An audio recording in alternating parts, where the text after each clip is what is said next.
Indo British advanced pain clinic నొప్పి మాయం surgery దూరం. For appointments 9155515563. భారత్ మాతాకే. ఆగస్టు 5 షేక్ హసీనా ప్రభుత్వం కుప్పకూలిపోయింది. ఆ రోజు నుంచి ఈ రోజు వరకు బంగ్లాదేశ్లో సుమారు 3000 దాడులు జరిగిన హిందువులపైన, హిందువుల వ్యాపార సముదాయాలపైన, హిందువుల కుటుంబాలపైన, హిందువుల దేవాలయాలపైన ఈ దాడులు జరుగుతున్నాయి. దీనికి కారణం ఎవరు? మనం మొన్న చూసినాం. ఆఫ్ఘనిస్తాన్ ఎప్పుడైతే మన దేశం నుంచి విడిపోయిందో అక్కడ ఎవరు హిందువులు లేరు. పాకిస్తాన్ విడిపోయింది, అక్కడ హిందువుల శాతం తగ్గుతూ వస్తుంది. ఇప్పుడు బంగ్లాదేశ్లో స్వతంత్రం వచ్చినప్పుడు మనకి 21% ఉండేవాళ్ళం, నేడు 8% పడిపోయినాం. అదేవిధంగా ఒకప్పుడు ఇరాన్ నుంచి ఇండోనేషియా వరకు మన అఖండ భారత్ ఉండేది. 83 లక్షల చదరపు అడుగులు ఉండేది, ఇప్పుడు కేవలం 33 లక్షల అడుగులు అయిపోయింది. ఇలా తగ్గిపోవడానికి కారణమైంది. దీనికి ముఖ్య కారణం మనలో ఐక్యత లేకపోవడమే. మనలో ఐక్యత ఎంతైనా అవసరం ఉంది. ఇప్పటికి చిన్మయ కృష్ణదాస్ దీన్ని అరెస్ట్ చేయడానికి కారణం ఏముంది? ఇస్కాన్ని తీవ్రవాద సంస్థ అంట. ఇస్కాన్ తీవ్రవాద సంస్థ అంట. 1971లో ఎప్పుడైతే యుద్ధం జరిగిందో అప్పుడు ఎంతో మంది నిరాశ్రయాలకి అన్నం పెట్టిన ఏదైతే ఇస్కాన్ ఉందో దాన్నే ఇప్పుడు తీవ్రవాద సంస్థగా పరిగణించాలనేసి అక్కడ కొందరు పూర్ణాలు కోరుకుంటున్నారు. ఇది ఎంతవరకు సమంజసం? అసలు కృష్ణదాస్ గారు చేసిన అన్యాయమైంది. అతను నవంబర్ 1వ తేదీన బంగ్లాదేశ్లో పెద్ద ర్యాలీ నిర్వహించినారు 30,000 మందితోటి. అందులో 8 డిమాండ్స్ కోరారు వారు. దీంట్లో మొదటిది vested property act. Vested property act అంటే ఎవరైతే మైనారిటీలు ఉన్నారో బంగ్లాదేశ్లో వాళ్ళ ఆస్తులంతా ప్రభుత్వం జప్తు చేసుకుంటారు. మనమైతే వక్ఫ్ బోర్డ్ యాక్ట్ ద్వారా మనమంతా మన ఆస్తులు ఇస్తున్నాం, వాడేమి ఆస్తులు తీసుకోవడం. దాంతోపాటు హిందూ దేవాలయాలను కాపాడాలి.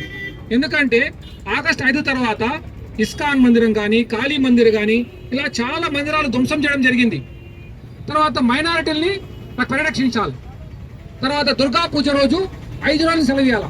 మనకి ఎంతో ఎస్పెషలీ బెంగాల్ ప్రాంతం గురించి తెలుసు. దుర్గా పూజని ఘనంగా జరుపుకుంటారు.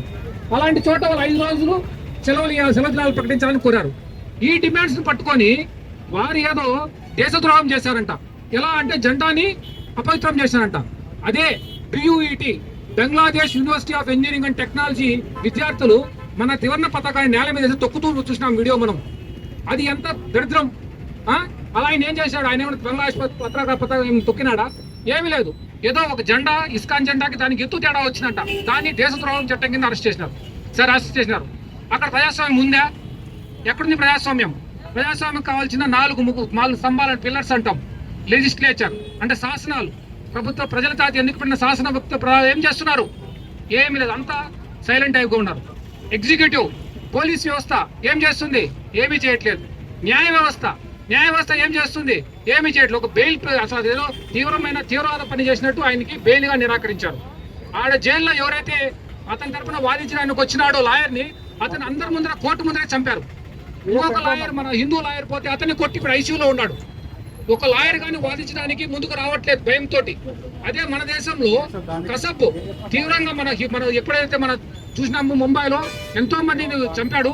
అలాంటి ఆయనకి మనమే ఒక లాయర్ని ఇచ్చి ఆయన 3 పూట్ల భోజనం పెట్టి 8 నెలల పాటు ఆయన జైల్లో పెట్టి వాదోపవాదాలు విని తర్వాత శిక్షించడం జరిగింది. అదే అక్కడ ఎక్కడుంది ప్రజాస్వామ్యం? ఇంకా 4వది చివరి చెప్తాం మనము. మన పత్రికా వార్తలు ఉన్నారు, వాళ్ళదేమైంది? వాళ్ళ రోల్ ఏముంది? వాళ్ళు ఏమైనారు? అంతా మూకమ్మటిగా హిందువుల్ని పరిరక్షకుండా వాళ్ళందరినీ చంపాలనే ఉద్దేశంతో బంగ్లాదేశ్ నేడు ఆలోచిస్తోంది. దీని నుంచి మనం నేర్చుకోవాల్సింది. బంగ్లాదేశ్ మనకు భారతదేశంలో ఉన్న హిందువులకు గుణపాఠం కావాలి. మనం కలిసి ఉండాలి. లేకపోతే ఏమైతే ఇప్పుడు బంగ్లాదేశ్లో చూస్తున్నాం అదే గతి మనకు పడుతుంది. కాశ్మీర్లో ఏదైతే జరుగుతుంది అదే మనకు ఇప్పుడు కర్నూలులో జరగచ్చు, నేడు ఆంధ్రప్రదేశ్ జరగచ్చు, మిగతా భారతదేశ ప్రదేశాల్లో జరగచ్చు. కాబట్టి హిందువులారా జాగృతం కాండి. మనం ఈ బంగ్లాదేశ్లో ఏదైతే జరుగుతుందో ఈ ఆకృత్యాలని అడ్డుకోవాలని మన తరపు నుంచి అక్కడ ప్రభుత్వాన్ని కోరుదాం. అదేవిధంగా వెంటనే చిన్మయ కృష్ణదాస్ గారిని విడుదల చేయాలి.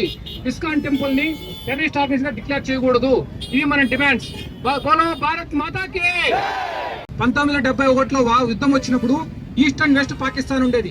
ఈస్ట్ అండ్ వెస్ట్ పాకిస్తాన్ ఉంటే షేక్ హసీనా వారి తండ్రి ముజిబుర్ రెహమాన్ అతడు వెస్ట్ పాకిస్తాన్ చేతితో గుప్పట్లో ఉంటే మనకు 90,000 మంది పాక్ సైనికులు దొరికినారు. 90,000 మంది పాక్ సైనికులు దొరికితే మనం ఆయన ఒక్కరి కోసము 90,000 పాక్ సైనికులు వదిలాం.